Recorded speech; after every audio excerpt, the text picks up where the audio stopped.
Yo, welcome. So recently, Prime Minister Andrew Ones announced that there would be grants and loans available for reggae and dancehall in a seminar that was recently designed to breathe some life into the dying reggae and dancehall industry. The grant was among a series of offerings Ones announced for the entertainment industry during his budget contribution for the 2022 to 2023 budget debate in the House of Parliament. We will also be establishing a modern music grant to ensure that Jamaica continues its proud legacy of influencing global trends, music, arts, and culture. The grant will be awarded annually to 4 Jamaicans, 1 classical, 1 reggae, and 2 from the dancehall space. From the music and entertainment sector to pursue their professional advancement, whether they are artists, performers, sound engineer, composers, you name it, Ones said. According to the Prime Minister, he will be working to ensure that a business approach is taken to building the reggae and dancehall music industry by establishing the institutional framework for its purpose.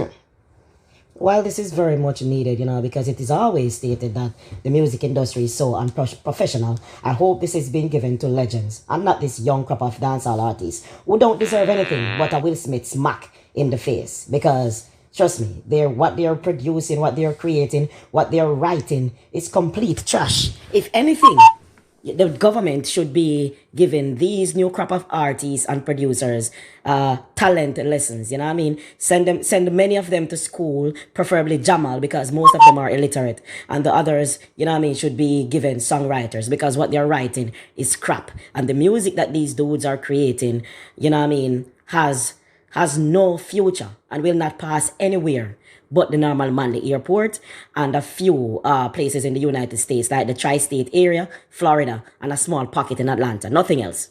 Dancehall has lost its way, and the youths are not listening. You know what I mean?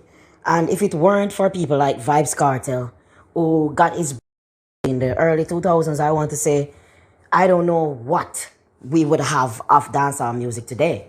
You know what I mean? People like Vibes Cartel, people like Busy Signal, people like Assassin, people like Bling Dog. Those people represented well over the years. However, the new crop of young guys who are supposed to take the mantle, they broke down the level of lyricism that was brought into dancehall by people like Vibes Cartel, Idonia, Assassin, Busy Signal, Bling Dog, and so forth, And it's quite a shame. It's quite embarrassing. Recently, it was stated that Afrobeat would replace reggae on the international Billboard chart.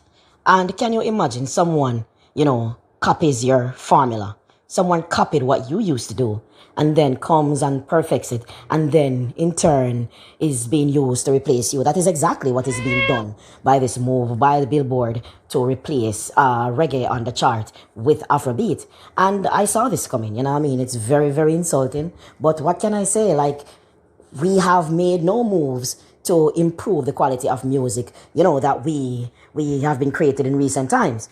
And so I would rather the government take those grants and give it to people who did well. A lot of veteran recording artists are not doing so well right now. Many of them were robbed, despite creating such masterpieces, they were robbed by record labels and producers back in the day because they didn't know their rights. So if the government could find some way to compensate them for, the effort that they had made years ago to make the music what it later became, and to appease the fact that they didn't benefit monetarily, A lot of those artists are fucked up right now, And people like Tiger, People like Terror Fabulous, and the list goes on and on and on. Many artists have passed away over the years, have come down with illnesses, and were not able to get the best medical attention. Because as you know, the music doesn't come with pension, and if you're not getting the royalties because you don't own your masters and so forth, then you're doomed.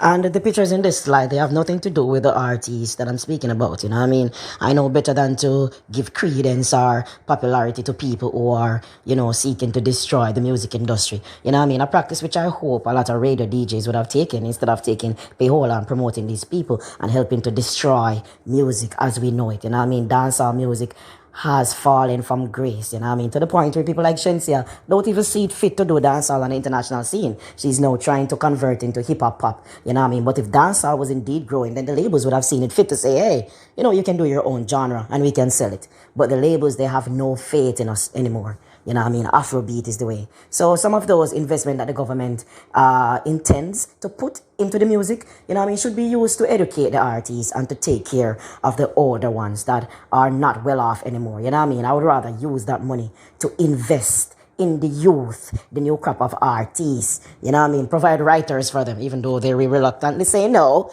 You know what I mean? But find a way to constructively spend this money instead of just pumping it into the hands of people who only sing about scamming and chopping line and gala suck dick, gala suck cocky and all that bullshit. You know what I mean? Yeah, but it's a good idea because the music industry definitely needs a boost, especially now when it is definitely getting a backlash from the international community and where we are losing on the international front because we have no voice in certain corners. We definitely need politicians, you know what I mean, and people in powerful places behind us if we will have a seat, if we intend to have a seat at the table so we can say for ourselves, no, you can't take away the reggae chart.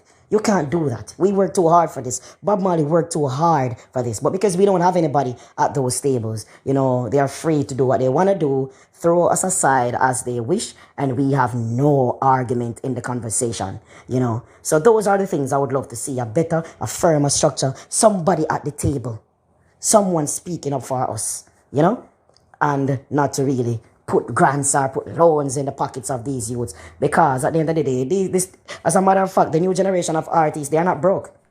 The older generation was more broke.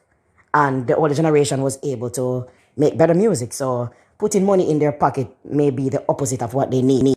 What they need is guidance. What they need is tougher penalties for radio DJs who continue to take payola and just pay to play. Whether it's bullshit or not, all they do is just take money to pay. They don't give a fuck. You know, what the youth need are good role models. What the youth need are good producers who care about the art form and not what is trendy. What the youth need, what the industry need is originality. You know what I mean? Artists should stop singing something because it's popular, because it's trendy. Have some backbone. You know what I mean? Have some respect for your culture. Pay attention to the map that was set. Other genres are new. They have no one to look to. They are just dibbling and dabbling, hoping something works. We have an entire format. For a country of 2.5 million people, we are a cultural superpower. But we are losing our place gradually because we refuse to respect our genre.